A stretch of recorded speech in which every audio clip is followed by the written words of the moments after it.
ko slaba sjena na tvoj prag sam stao, nijemo, na grud pritisnuši liru. Po mojoj duši težak led je pao, ko tvrde sante po duboku viru.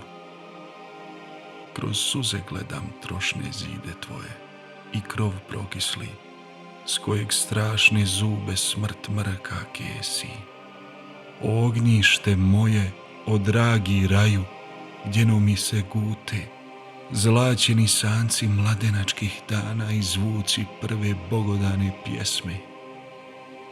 U tebi su me, ko sred Gjulistana, pojile vile s habu hajat česme, medenom kapljom raskošnoga milja, što zanos budi u ljiljanskoj duši.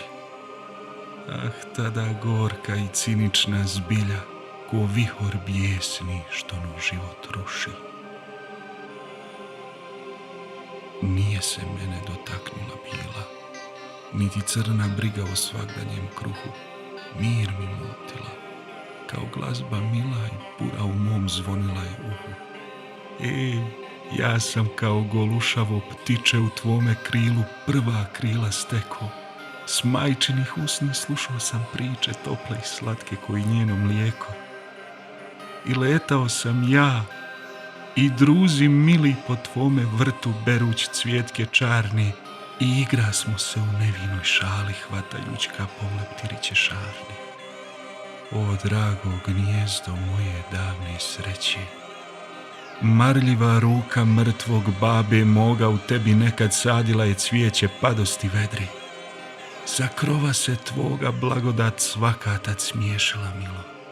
Na tvom ognjištu teko med i mlijeko, a sad gle, rekne, nikad nije bilo iskre života.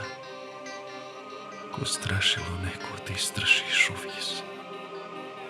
Udes ti je hudi krvavom pančom porušio čare, baš ko što sada tvog pjesnika drugi, nevolja teška obara i tari.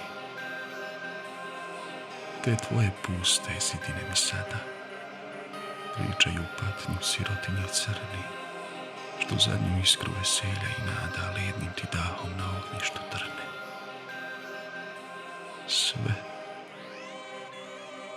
Sve je mrtvo.